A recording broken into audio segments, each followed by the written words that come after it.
Hello, you lot out there. This is the ROONS MIZZ Arsenal chat.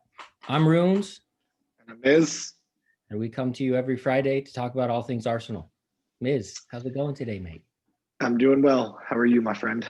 I'm good. Thank you. What's Yep, on the docket? we got a healthy list here today. We got the recap from the Man City game last Saturday.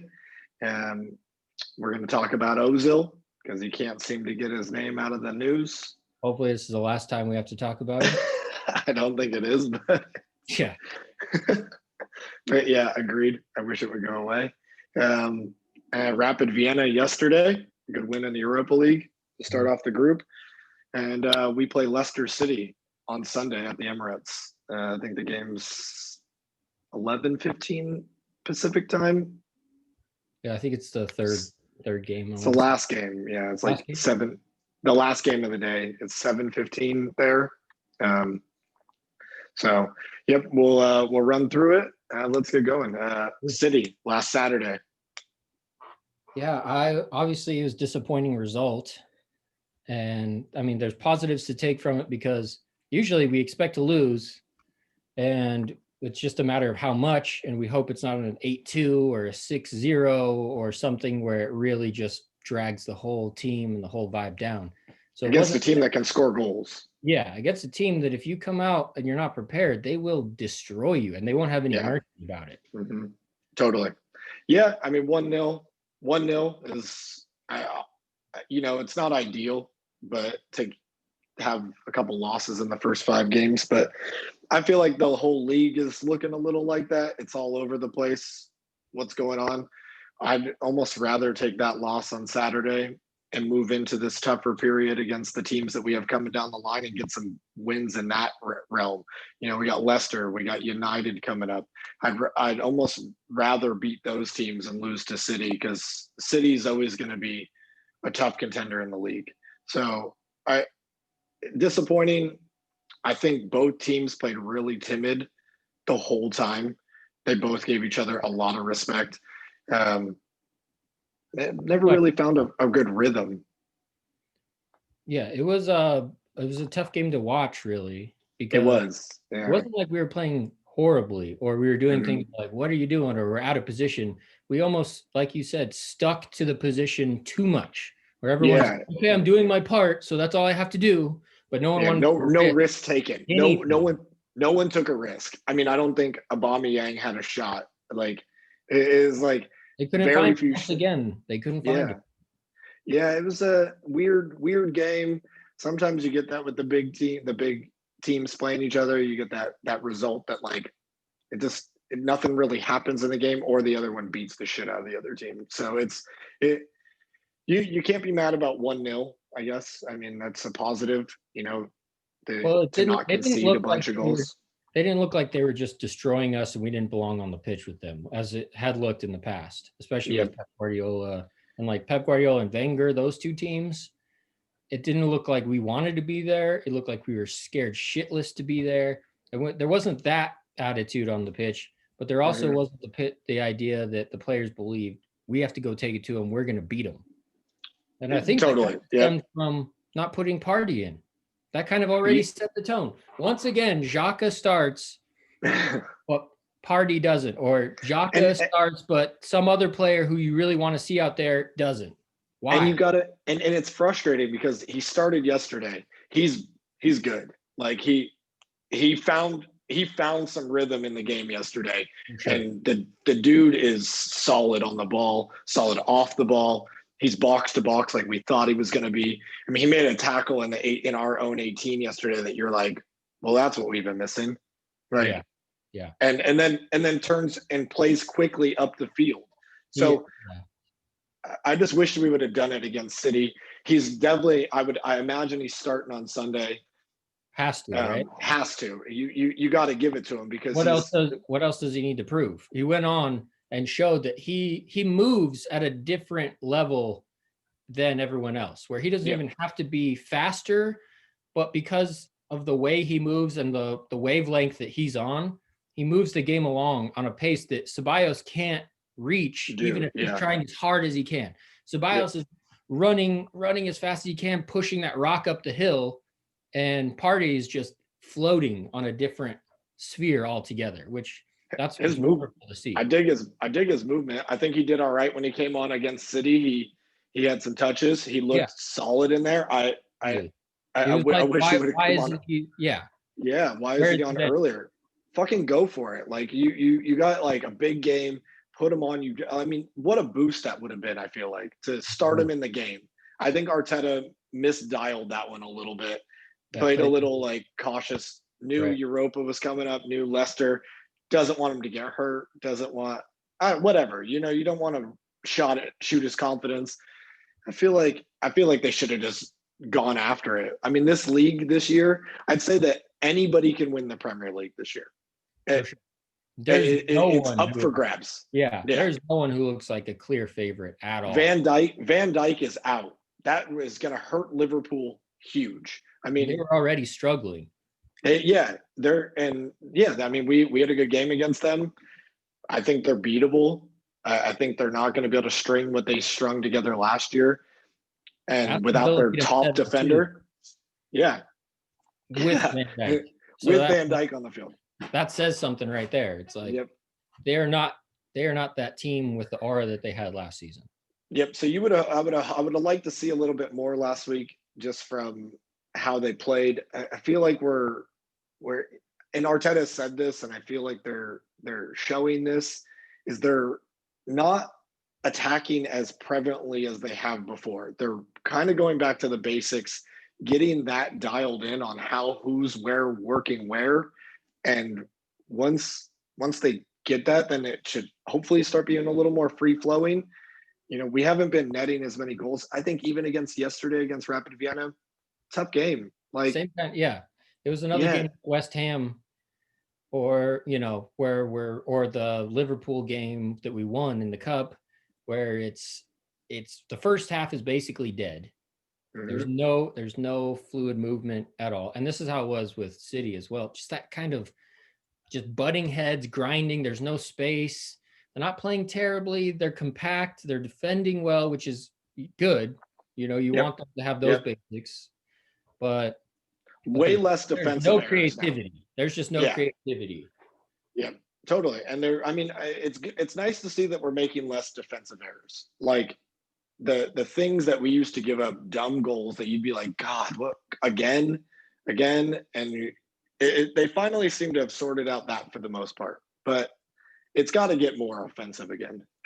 I think, when you go against a team like City, who attacks all out most of the game, you have to do the same thing against them. Yeah. That's where you're going to catch them. Showed that. Yeah. Tottenham, when they beat them, they showed that. They showed that the way you can defeat Guardiola's team and his style is to attack him mercilessly and be very sharp. Yep. It's hard to do, but that's the only way. You can't play within yourself, compact, low press, and then also beat Man City. They will eventually get one of those goals like they did. They did. Crappy goal around the box. Sterling. Yep. Yeah. I mean, but they'll find Sterling scores that goal. Sterling scores that goal all the time. He scores about 10 of those goals a season. Yeah. Where they just move the ball around. He's at the top of the 18, tucks it side. He runs ahead and just kicks it in. Yeah.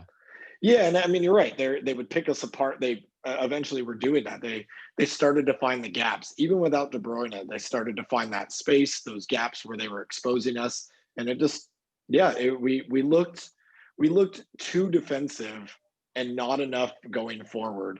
And I would have liked to see more from us in the attacking half. And you had Willian start instead of Lacazette, right? Yep. Again, why can't Aubameyang, Lacazette, and Pepe just start all at the same time for once, for the love of God? Yeah. Those players, I think, would have optimum chemistry. At least give it a shot. And they are our three best attacking players. Totally. And remember when Pepe came and they were like, Aubameyang and Lacazette were equally as excited on social media about them signing Pepe as I've ever seen. I've never seen players express such they were doing it before it was even announced, like posting his salute. Yeah. And give them a chance. Like they all seem to vibe. Like, and there's no reason why, like Lacazette, I think he scored the most goals in the Premier League for Arsenal right now. He has 3 goals. And then you put Willian up front. Like, okay, Willian's fine or whatever, but it's just jarring when you see that. And you know that the other team sees it and they're like, oh shit, Lacazette's not even starting. They didn't put him in. Oh, and they put Xhaka in instead of Partey. Like exactly what we talked about last week is you see the team sheet, you either think, oh fuck, or you think, oh, okay, this is not that bad actually. They have Xhaka. He's not intimidating anyone. He's not intimidating any coach. Any player on the other team is not afraid when they see that Xhaka's on the team sheet. They see Partey. And like you said last week, Guardiola hasn't planned for Partey. He doesn't know how Partey works with Arsenal. He shits his pants if he sees Partey starting. Yeah, I think we could have caught him off. They would have been a little stunned, especially without De Bruyne in the middle of the field. Now looking at Partey as what we've seen, like he might have destroyed the middle of the park for them. Seriously. And you figure, so we look at these fixtures and we're like, okay, we have Liverpool, we have Man City. As long as we win all the other games, if we lose those 2, as long as we have a good showing and don't get blown out, we can take positives from it. But if you figure, okay, well, maybe we can lose to them anyway, then why not have an experimental side? Why not throw a side that you think is going to surprise them, make them feel a little bit nervous and scared? If you lose, it doesn't work out, then it doesn't work out. I don't think Partey, if he comes on and they lose 3-2, is to blame to Man City. I don't think he's going to think, man, I had a terrible debut. Maybe he gets and scores a goal, and if we still lose 3-2, then it's like, oh shit, this could work, you know? Yeah. So I just think it would have given the players a boost as well. You sign a big player strongest team against one of the best teams in the league in the world. Field our strongest team on paper as the starting lineup. Yeah, it doesn't work. Pepe has a bad game. Then you have Willian to come on. You have Nketiah to come on. We have a decent bench side to bring on. The first thing doesn't work. Yeah. Yeah, so, we have a pretty our squad is getting more depth as each month goes on. Seems like we have more good youth players coming through. They've signed some players that we have options. So I agree. I don't know why you're not like trying things. I mean, yesterday they played a 4-4-2 to start. Seemed to not really work as well in the system. He switched it up later, and that shows like the willingness to change things. But why not go for it against City, a team that you used to work at and manage? Like if anything, he knows them way better than even Arsenal at this point. Yeah. From hearing Arteta speak, I feel like he's trying to implement a system, and he feels like it's way too confusing to get after just one training session, Yeah. Like, he's going to go up there and he's not going to know what he's going to do. But I wish he would just allow a little bit of more, like, a lot of coaches are just like, go out there and win. You know what I mean? Yeah. Like that's about all the tactics that they really tell people. Yep. Sometimes it works. Obviously, it won't work all the time, but it's possible to do that. Not everything has to be dialed into the exact specific of you pass here and then you pass here and then you pass here. It doesn't have to be like that. And Partey would have done something against Man City for sure, I think. Oh yeah. You would have. He might have had a first like 15 minutes of figuring out the pace, which it's way faster than La Liga. So he would have been like, okay, this is different. Like this thing moves quick. Well, he came on. You would adjust. He came on and he looked like he'd been playing with the team. Like he just had his body language, the way he trapped and passed, the way he moved was like, he didn't seem nervous. He wasn't kind of like, wait, what do I do? He was just like, ding, ding, ding in the right place. Like he's big. Yeah, he's big. He's strong. He like just looking at him on the field, like in the middle yesterday, he's like so much bigger than everybody. You're like, damn, that guy's massive. Yeah, which is awesome. Exciting. Yeah. Vieira like. Yep, totally. Yep. And just overall, just a little bit disappointing that we couldn't have gotten something out of the game because we showed, okay, you guys aren't flat out better than us when you walk on the field. Nope. But now we Yep. need the players, all of them, to really start believing that we need to go out there and beat them. We need take someone on, juke the shit out of somebody, nutmeg someone on their team. You know what I mean? Rip a shot upper 90, have no mercy on them. You know, that kind of confidence is we're still not there yet. But yeah, it is nice to see that we look like we're working better as a unit though. And if you're not working, you're not playing. And that brings us into our next topic of Mesut Ozil. Yeah. So he's not on the Premier League sheet, not on the Europa League sheet. It means he can only play for the under 23s, which is he's probably not going to do that. And He's 32. Effectively, it means you're gone, which is what I thought we should have done last year. And last summer. Then he would have been, well, I'm not going to do this for 2 years. You have to sell me to somewhere. You know what I mean? He would have forced his hand this past transfer window to be like, okay, if Saudi Arabia is offering me 200 grand a week and we can get 20 million from him, for him, 15 million, 10 million, 18 million or something, which is what we would have, what we're going to pay him for this season for the under 23s, which we had texted about this. That's enough to go, even if we just say, we don't need anyone, which we do. We need a right back and a right midfielder. Why not go to the best championship team or I can't think of a right back and a right midfielder off the top of my head, but there's someone who plays for Brighton or for Wolves or for one of those Wolves for sure. Wolves for sure. That we just get. Just get him for 18. And if he doesn't start, if he's a Cedric or something, that's still better than paying $18 million to Ozil to play for the under 23s and then talk shit about the club constantly in the media. Yeah. I mean, he's literally in the media every day talking shit about the club, about the system. In a very aggressive way. Yeah. I love this club. I'd do anything for this club. I'm not getting a chance. Like, dude, I think what Arteta's shown is he's fair to everybody. El Neni started yesterday and played almost the entire game. Yeah, and he balled too. And he was good. We wrote him off a while ago. Dude, when he passed to Bellerin for the assist, I was like, is that Ozil or is that El Neni? Great ball. Because that was the exact kind of pass that Ozil does. But other people are capable of doing it, dude. Mm-hmm. Like Ozil will do that once in a game and he'll be like, see, I told you I'm the best. And it's like, but you didn't defend. You didn't run. We didn't necessarily win that game. The rest of the 90 minutes, you're fucking doing fuck all. Okay, you got one pass that led to an assist. Good, but you need to be doing that multiple times a game and at least multiple times a month. He's doing that 2 or 3 times a season. Last year, he had, 3 assists and 1 goal?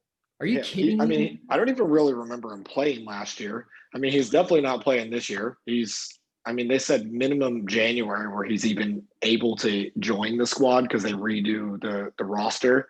Yeah. But he's not gonna go back into the team. We've moved past him. He's no longer part of Arteta's plans. Arteta's made that clear. I think every interview that I've seen, Arteta's like, it's not an easy decision. You don't like to leave anyone out. But I had to have an honest conversation with him, and I told him to his face, he's not part of my plans. And he's not performing. He's not performing in training. I think it shows. Xhaka and El Neni were probably on the exit door last season and turned it around with their attitude and their performances in training. Yeah. And the players that didn't are gone. And in games as well. In games as well. Like Xhaka had a really good restart. Mm-hmm. Basically went from being every fan. Everybody hated him. Especially when he yelled at the fans. I mean, he couldn't have been any lower. No one cursed at the fans walking off the field. Yeah. And he turned it around to where now he's a fan, almost a fan, not favorite, but he's respected. Yeah. He turned it around. Yeah. It's just so rare that happens. It is. Yeah. Also, people are already willing to grant him the love, but he's always been it's never enough. Yeah. Never enough. there's so many people that still support him, like And I for think it's all whatever, the board hates him, and this is all because of his some political conspiracy. Yeah, affiliations. And political. It's like Arsenal didn't make it political. He made it. no, He's the yeah, one who went out and said what made it political, and then said that hinted that this is the reason why. Or he talked about the pay cuts, and it was like he hinted that, oh, that's why, but that's not why. The reason why is because you look at Baku. yeah, Europa League final against Chelsea to go to the Champions League. This is a player who was won the World Cup, played for Real Madrid. one Champions League. You want to say that he wants to say that he is that kind of a player still, and yet we're getting our asses kicked in a final of a cup that will take us to the Champions League, and he walks off with that smug look on his face, takes his sweet fucking time. For that right there, of all the things, and there's been a lot of things, but when I saw that, I was like, Ozil is done for me. And it has nothing to do with whatever he does off the field. I don't care. On the field, the dude is straight up walking after playing like shit. We're losing, and he's walking like somehow we all let him down. Yeah. Yeah, I agree. Agreed. Like I don't care what he says off the field or what he's doing. I'm annoyed that he is taking some press and using it for his own whatever right now, his own sake. But he plays terribly on the field when he's on. I mean, if you don't track and run in the Premier League, this isn't La Liga. You cannot just float around the field. Like Messi has a free role at Barcelona. But Messi also runs a ton and creates chances all over the pitch. You'll see him back in his own 18 sometimes and go from the back out. Yeah. Ozil does nothing like that. And it is like, it's unacceptable. Yeah, exactly. And Messi also scored 20 plus goals and had 20 plus assists. Every season. Well, last season, especially, he did the 20 and 20, which no one had done since Thierry Henry.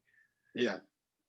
Ozil can't get he can't get 10 goals and 10 assists to save his life, dude. And I feel the stats don't lie in this situation. Virgil van Dijk has had more goals and assists than Ozil in the past 3 seasons. And he's a center back. Center back who's also the reason why they're so defensively strong. He's not just doing that. That's not Ozil feels like, well, I passed it and then eventually we scored. So like, get off my back. I'm doing what you want. It's like, he's just so late. He's so lazy. He like thinks that he's so above it to like whatever. Go play in the MLS, man. Like leave the club. Like move on. Like there's so many things he could have done, but it seems like I think they should just cut him at this point and just pay the remainder. I keep seeing pundits say this, and I wish that they would just do it to make a statement. They did it with Mkhitaryan recently, a month ago, and offload him. We probably have the 18 million that's sitting that he's going to collect all season right now for sitting at home predicting scores and playing FIFA with his wife. Like he's he gets to work out and make 350,000 pounds a week. I know there's something seems like a great job. Something immoral about it. I know I'll take that job. I'll go to training, like twice a day. Yeah, sure. That sounds amazing. The team cafeteria. Be fit as shit. Yeah, and high-fiving people, Yeah. They must be annoyed. You gotta, that has to cause some training ground team chemistry problems to have that type of player. Exactly. But I think that the rest of the team have already written off a long time ago. And they understand that he's just sucking the life out of the club with his wages, and it's bullshit. Like Aubameyang, on YouTube, there's some of those like funny like locker room videos and stuff. Like filming people. There's this one where like Ozil was like blow drying his hair, and Aubameyang is just laughing, like, "Look at this." Or he had something where he's like, "Where are you at, bro?" Or something like, this is what you're doing, and he's just like blow drying, and then he looks over and he's like, "Huh? Like what, man? What?" But you could tell he's blow drying his hair like, I need to get my hair perfect right now. Which is just like, dude, you didn't even break a sweat in the game that you played in. Like he doesn't move enough. I mean, anyone that's played the game understands in a full side match, there's a lot of running. I mean, average players run 3 to 6 miles a game. Yeah. I mean, it's a ton of running. You got to be very fit. Mixed into there, you're passing and sprinting, and he's doing none of that. Like he's just trotting around, gets Yeah. the ball, maybe makes a move and plays a pass, and it's like, oh look, I did it. Yeah. And so like Wenger recently they asked him about him and he was like, well, the game right now, everyone plays the same. It's all press and counter press. They want every player to work at the same exact work rate and work as a unit. And it's kicked players like Ozil out because he's a creative player who doesn't need to work so hard all the time. It's more about like how smart he is. And Yeah. I agree with what he says. And I'm against the fully Guardiola-esque style where he's like, everyone does this and everyone has a certain thing that you do because it's not as fun to watch. And I agree. There should be. like, We said Ozil this is last week. Free flowing yeah, is better. and Ozil's definitely one of those special players who he's almost can be forgiven for not working as hard or having it look like he's working as hard because he's capable of seeing things that other people can't see. Okay, that's true. But you still have to work as hard. Maybe you don't do the same kinds of things that other players do. Maybe you're not constantly running back and forward and back and making runs and trying to take people on one, but you're showing to when they're doing that, you're showing to them, you're making the run to be available to them. You still have to play defense. I'm sorry. If you're a creative player or not, if you have some beautiful vision and delicate touch, you still have to play fucking defense. You still have to get stuck in. De Bruyne gets stuck in. De Bruyne plays defense. He doesn't let people run by him. No, he's a good defender. He's a good defender. So I get what Wenger's saying, and I regret that the game is moving into a very monolithic kind of place. And I think that there'll always be room for those creative players, but you have to work within that system and then do one thing better. You can't just be like, well, I'm so good, I don't have to run, and then just pass it to me, and then I'll do one thing, and then that's fine, because that's not enough to win you a game. Maybe you get away with that, but the fact is, Ozil just wasn't even getting away with it at the end. You can't do that. You have to keep at the level and then do one above. And he was failing every time to keep at the pace, the level. It just moved past him. And you could tell he didn't want it anymore. Yeah, I agree. I think that he just, I mean, you're right. Their game has changed a little bit, like how it works together. And I think there's still room for the creative players. I just don't think the creative player has become more dynamic. De Bruyne is more dynamic than Ozil. De Bruyne does defend, like you said, and does attack. He's an all-around midfielder. You would be like, yeah, I would take that dude any day over Ozil. You would take you would take most players in the Premier League at center mids over them. How can you even compare them? De Bruyne with 20 plus assists last season, Ozil with 3, maybe 3 in all comps, That's not even that's and a more experienced player. Ozil's more experienced than De Bruyne at this point. Yeah. It's just that De Bruyne wants it more. He just loves the game, and he works really well in his system. Yeah. Overall, such a shame. I don't want it to be this way. I don't get any pleasure from like tearing Ozil down. It's just been for a goddamn long time as well. Yeah, he's been sucking at dry for a minute. Yeah, even when he was good and had that 19 assist season, he was still frustrating at times because he wasn't doing enough to win games. We didn't win the title when he had that season. You know what I mean? Like, well, he's not a captain. You would never make him the captain of the team, and he is in that role. Those types of players are running the field a little bit. They're the maestro in the middle, the orchestrator, the quarterback. Like, I mean, that's the person pulling the strings on what's going on, and he's not leading by example on or off the field. Exactly. And he's got to go. Like, I'd say cut our loss and get rid of him. Yeah, just so we don't have to keep talking about him. You know, like Arteta's press conference is 15 minutes of Ozil questions, 5 minutes of some other deal, and then like 2 minutes of the game before they're about to play. You know, Yeah. and you can tell he's getting sick of it. He's gone above and beyond taking the blame, saying I failed for not being able to convince Ozil. I think he tried. I think when he came, he was probably like, look, come join the team, be a part of the team. You have to be a part of the team. You can't be separate. And that includes outside of the field, you know? If he has his own press and Arsenal has their press and Ozil has their own press, that's there's nowhere other club where that happens, you know? If that got to that point, Ferguson, you're gone. Beckham got to that point where it's like, he left. This speaks on the same level as Manchester United. And he's like, you're out of here because we don't gone, do that. Yeah. Well, I'm not going to be answering questions about what Ozil said in the press or what Beckham said in the press. He's like, no, what I say in the press is what Manchester United says. My players are 1000% included in whatever I say, you know, because otherwise you can't have everyone speaking their own thing and talking shit and having their own message. And like, that alone, I think is what, and he's like upped it lately too. He's even more active on social about it, like talking about. Before he was kind of in the shadows. Now he's like good luck, boys. Like yesterday, like tweeted and posted, he's like, good luck. I don't get to be there, but I'm predicting a 4-1. It's like, dude, you didn't say anything before. No one seems to even vibe with you there anymore.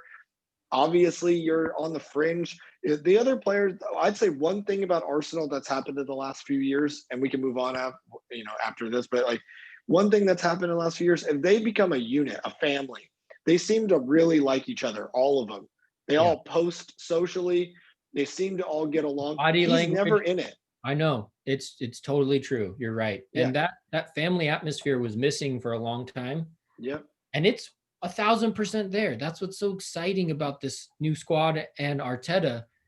That family atmosphere is back. And yet, where's Ozil? Because you know that family atmosphere is willing to accept you if you're down, you know. I mean, because attitude is right. Because the brass tacks of it is if he is performing like he was back in the day, you'd want him in the team. Exactly. And we desperately need a creative midfielder. We would take him right now. We need him at his best. If we had him at his best, we might have won another title in the past 4 years, even. Totally. You know? Like, I mean, put him on the field right now with Partey, Ozil playing at his top. That's exciting to watch. I know. That's why it's so so painfully frustrating and sad. Yeah. Is because that's what we expect from him. That's what we want. That's what we hoped for when we got him. And he constantly keeps saying, like, no, you have to support me, but I'm going to give you nothing back. And if you complain, it's your fault. And it's just like, what? Because you signed a big money deal contract and that you're the top earner there and that like you're just entitled to it at all points. If anything, that means that they thought that you deserved it and that you should be performing. Like, and he's been a ghost since signing that contract. He has, he's been terrible. Realize like, okay, now they have to pay me unless they want to break their contract. That's going to be really hard for them in the media. I'm going to have my own media team. I'm going to orchestrate this. Now I have him by the balls, and he has. Yeah. He's really found himself just as like a mooch. Yeah, at this point, he's just sucking the club dry of 18 million a year and not doing shit. And I think it's going to hurt him too because he's all about his. Where's he going to go now? And where's he going to go now? He's all about his brand, but once this eventually ends and he leaves, his brand has suffered massively. Yeah, he has to go. He has to go to Asia. The MLS would take him just because they're desperate for any big name to go there. I mean, he could go to the Middle East. Turkey. He's going to have a hard time though. He's not going to get the wages. I don't think close to where he's at now. I mean, I don't think he's going to play. And Mertesacker apparently said recently, he's like, I think his focus is away from football now. And like, the dude doesn't want to play. It's not a matter of who for. Is he going to go to another team? even in Saudi Arabia or the MLS, he goes to the MLS, they're going to be like, okay, let's train, let's go, let's do this. And he's going to be like, I don't want to do that. I wonder if it's his wife that, I mean, he got married, but you would think like, I don't know, I think people, I think it's always been there in his personality, yeah, except he's just totally stopped trying, yeah, it's a shame. Unfortunately, yeah. But now we don't have to. He's not on the team sheet, so it's just not an issue. Yeah. He's never going to be on the pitch. He's like, we don't have to see him. I just wish he'd shut up in the media. And also, man, that's another player that we're not going to get another fee for. We're not going to get money out of. Ramsey, Alexis, and Ozil by themselves at one point could have been upwards of 150 million pounds. Yep. Not now, but if you sell them all at their peak, you have 150 million pounds. If Kroenke's not looking at that and saying, what in the fuck is going on? Because if I'm an owner and I only care about the money, I'm a businessman. I said, wait, you had a chance in the past decade to make me $150 million, and instead you got fucking zero. Yeah. I'm pissed. They're not making good business decisions on that regard. Like they claim to be balancing the books and doing it financially responsible. Those are bad business decisions as an organization. Yeah. For Ozil to sell, instead of giving him a new contract, we could have sold him for 40. Mm-hmm. Very, very conservative estimate, I'd say. Sell him for 40. That's how many years of 18 million to pay him. 350,000 a week off the wage packet, off the wage books, and then 40 million in our coffers that pays basically for Thomas Partey, for example. I thought it was dumb that they even gave him that contract to begin with. I didn't think he was warranted at the time. I feel like everyone felt that way, but there's something strange still that we don't know. Maybe one day we'll find out, but at least we don't have to worry about it on the pitch anymore. The Wenger memoir coming out soon, so I want to listen to it. Word, me too. Yeah. All right. Rapid Vienna yesterday. Did you get to watch it? Yeah, I caught the last bit of it, but then went back and watched it. And same kind of situation where we're getting into these grinding, no flow situations. The one thing though too, and about the things we were talking about earlier, you said we're not giving up those defensive goals, and we did yesterday. Well, true. But in general, it's not a multiple times a game kind of situation. Yeah, it's not calamitous like it was. Fluke.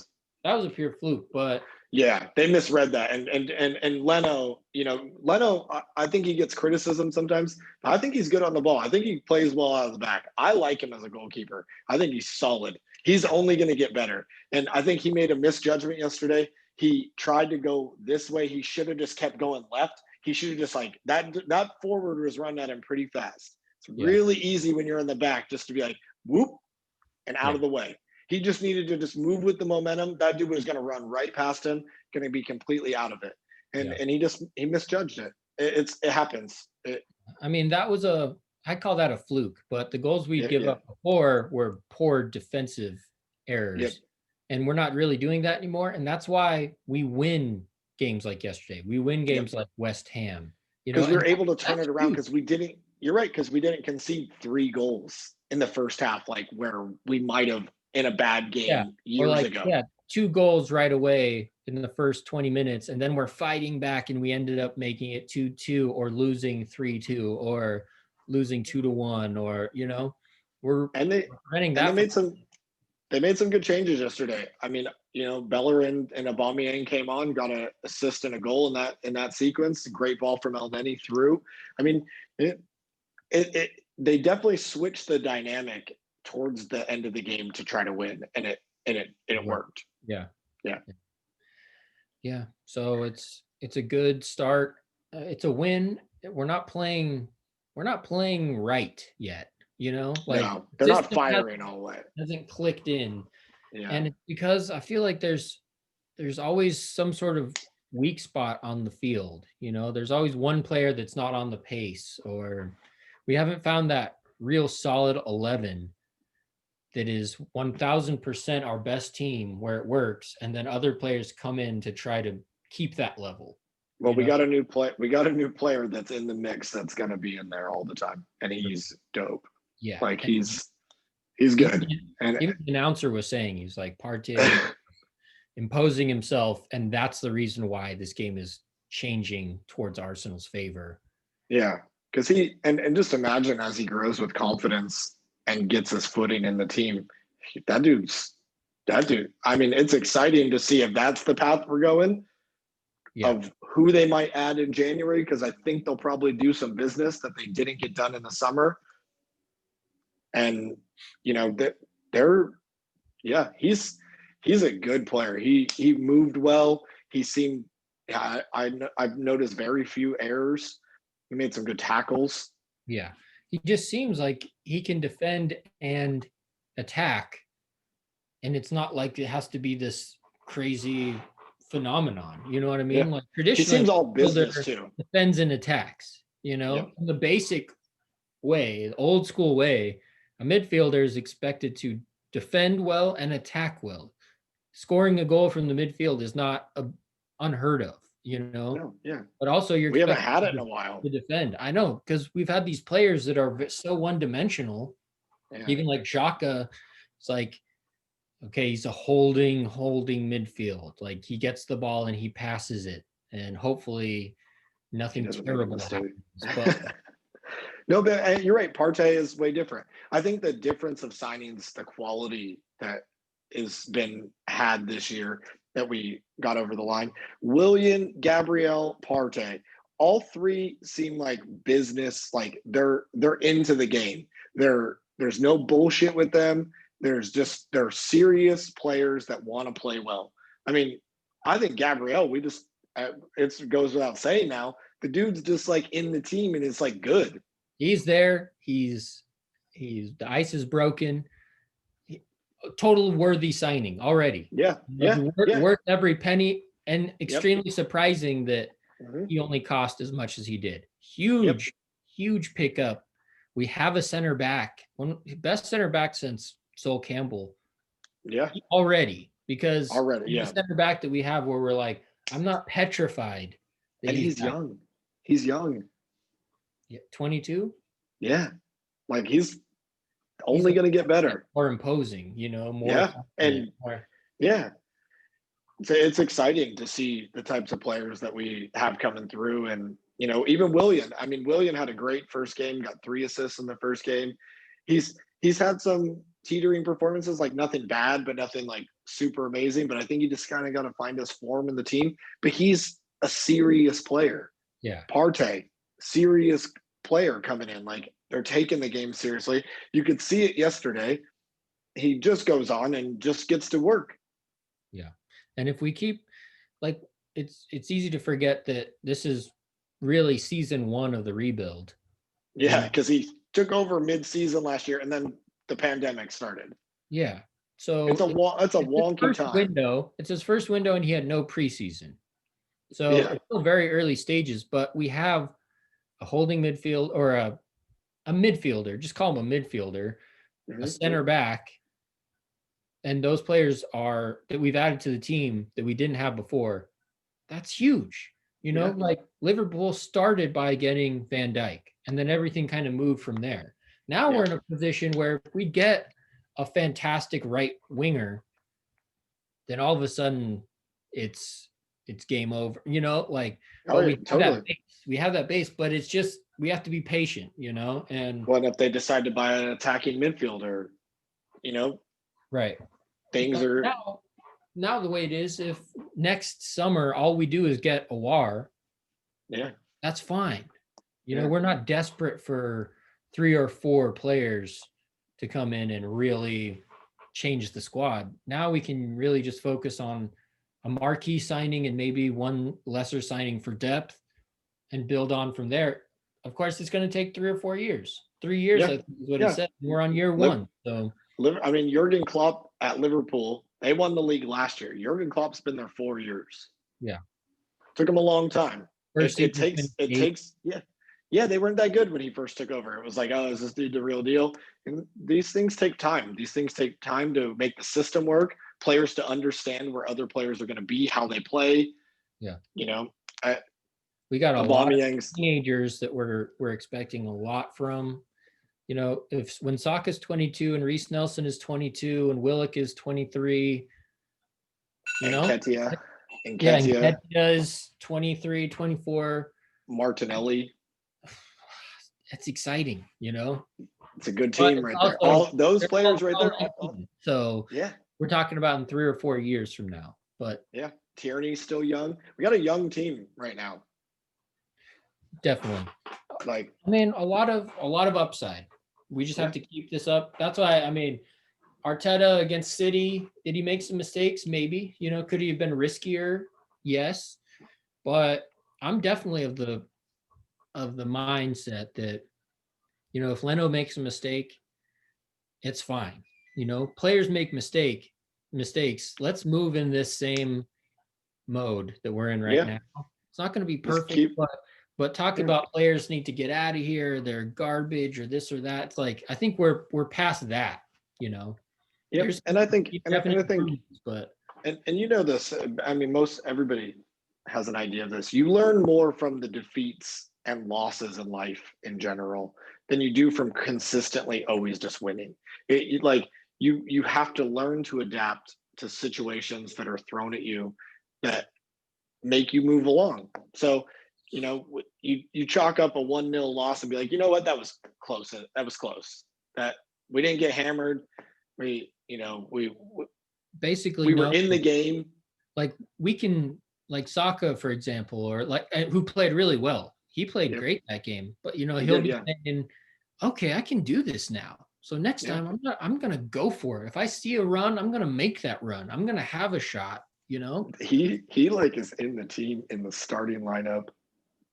Yeah. Young. He's good. That kid's good. Yeah. I love Saka. I love that. Me too. He looks funny. He looks like nice and jolly and just and he loves to play the game. Like he talks about it as it's just playing football for fun, like pure joy. It's what you want to see. And he's totally respectful and he's like, you mean I get paid for this? Like, I know. Like it's awesome. You love that. You gotta love that. Like, because I think any of us that never got to go pro would relish in just I would love to be a professional footballer for the mere fact that I get to play a lot. Like, I just really enjoy playing. There's a freedom of it. And there's like nothing, it's hard to explain to people that don't understand it, but there's like, you're completely free out there.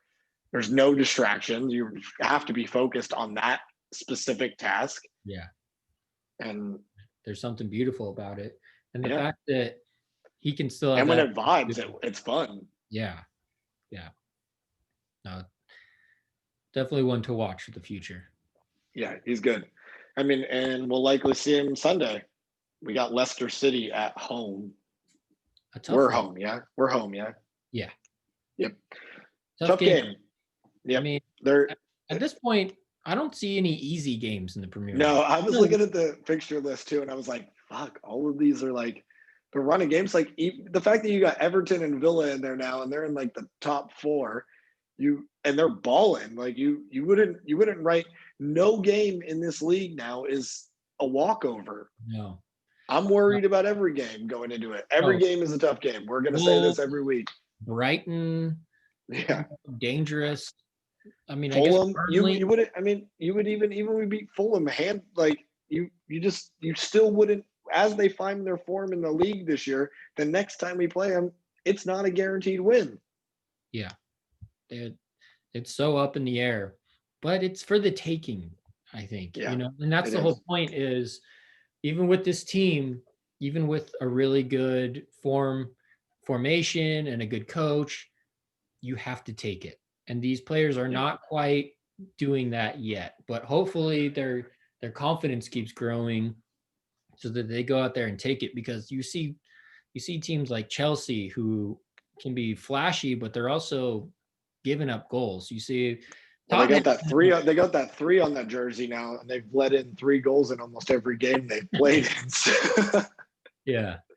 Then you have like Tottenham, who were up 3-0 in like 5 minutes the other day And and end up concede 3 goals. They should put a 3 on their jersey too. But I mean, Tottenham is they're looking dangerous as well. I mean, Well, they got, they're and getting goals. Gareth Bale's gonna be reignited probably. Well, He's there's good. danger of that, but also they're Yeah, beatable. Chelsea is they are. beatable. Man United is beatable. Liverpool is beatable. We just showed that City is beatable. I fancy our chances against United next week. Actually, I think I'm more looking forward to that game than I am against Sunday against Leicester, because Leicester will punish you, Right. and they're defensively strong, they're attacking strong. If Vardy's playing, Yeah. They're not going to be anything can afraid of us. happen. They're not going to be No, afraid. Whereas we're still a little tentative. And then we're playing a lot of these teams who are hungry to move up one level in the Premier League, like the Wolves and the Leicesters, even like Tottenham, who thinks that they're there already, but they're not. But those teams are not, they're not playing tentatively. They're no, playing aggressively. And yeah. there's always a danger if we're too tentative, that any team can come and Well, nickel in. we haven't seen Partey full debut in the Premier League. I'm guessing he plays Sunday from start to finish Has at to. home, and we could be looking at a different game. That we haven't had a player in the midfield like that And we've been in a holding long our time. own. We've been holding our own with basically, Everybody.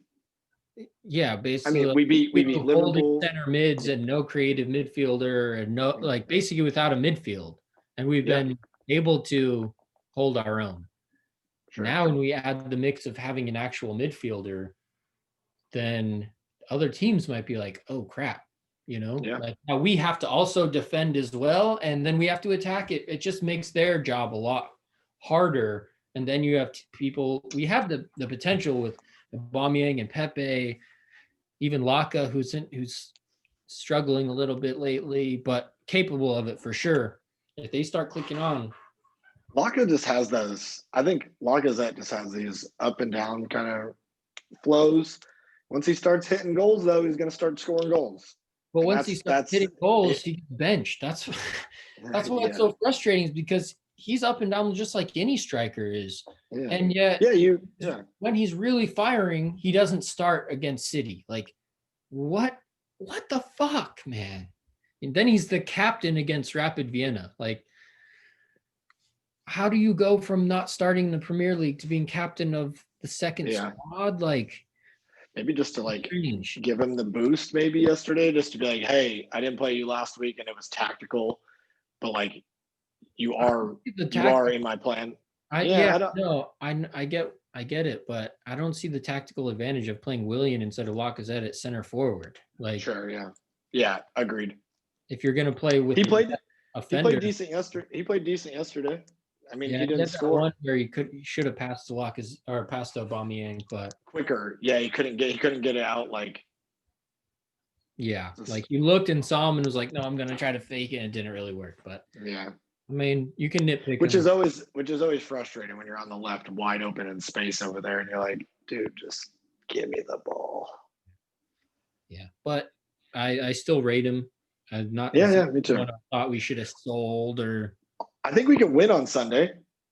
oh yeah, It's going to be a tough game, but it's winnable. And they got to start yesterday will be a huge boost. Losing 1-0 in Vienna to turn it around, win 2-1. You're going to be like, hey, we started the group well. The Europa League, momentum. yeah, the Europa League is going to come fast and hard this year. Like, I mean, we've never seen it this compact. I mean, we have 3 weeks in a row of Europa League games. Then after the international break, it's 3 weeks in a row again. And then it's moved into round 2. And then I think the league catches up after the new year a little bit. It's still like a little bit behind, but and then it's going to get wonky next year too, because the World Cup or the Euros are next summer. And then the World Cup is the year after. The fixture list is going to be strange for a long time, actually. And it's going to be, we're going to see it soon, I think, with the whole league, where injuries are going to start playing a key factor. Yeah. Van Dijk is the Liverpool. first, he's the first casualty of this insane fixture list. Yep. No preseason. Just keep playing, guys. You're just cattle. Keep working. Yeah, they need breaks. I mean, it's painful. The game is painful. And yeah. And hopefully we manage our injuries well. Luckily, we have a pretty decent squad depth. Yep. But it's also going to affect. We're going to see how it affects other teams too. So everyone's going to have to deal with it. I think you're going to see the Evertons and the Aston Villas gas out. I think Tottenham is their run of form is going to expire. They're not going to be able to keep it up. It's a matter of we're kind of holding steady, but not firing. And what we need to do is hold steady and then kick on instead of hold steady and kind of peter out. So we're kind of at a crossroads. Yeah. And it's a little nerve-wracking, but a game like tomorrow or a game like Sunday is going to be a real test of which direction we're headed. Yeah, we need to put together a result and results going into the next international break. You're right. It's going to be a busy fixture list, and we got a lot of work to do. There's, we have 3 wins out of 5, right? 2 losses. So we're in the mix. I mean, we need to win on Sunday. The unfortunate thing is that having lost to the teams that we kind of allotted for losses means we have to win the games that we've allotted for winning. So that means we have to beat Man United. And it's never easy when you have to win. If we're playing Burnley and we have to beat Burnley, we like our chances, but there's always a chance you lose. You know what I mean? If they park the bus, Man United's going to park the bus, and they're going to be hard to break down. And they're going to have Rashford, who's a danger. You saw it against PSG. That's basically what they did. They played compact and looked for their chances, and it's not going to be easy, even though we have the potential to beat them. We should, but we never know. What do you think score Sunday? I'm going to go 2-1 because I think there's a good possibility it turns into a West Ham or a Rapid Vienna, and we're going to we might go down a goal, or we might, they might equalize, but it's going to be a matter of scoring that decisive goal to win the game. And I'm not going to assume it's going to be some pretty flowing match where the goals come easy, because they haven't been coming easy lately. But I think we win 2-1. I agree. That was mine. 2-1 Arsenal or 3-1 Arsenal if we're lucky. I think it's going to be a grinding result. It's going to be a physical game, and it's going to be tough. You can't say that they're not going to score, because they're probably going to score. Yeah, they got enough quality. They got enough quality on the team. Is Vardy back from injury? I don't know. He was hurt last week, or sick, or hurt something. I don't know. If Vardy's out, better chance. Like our chances better. They also Soyuncu, their defender, who's really good, and I think he's injured as well. Okay. Madison's good in the middle. He's a good player. Yeah, but I mean, Madison. Yeah. If Shaq Party's bigger down,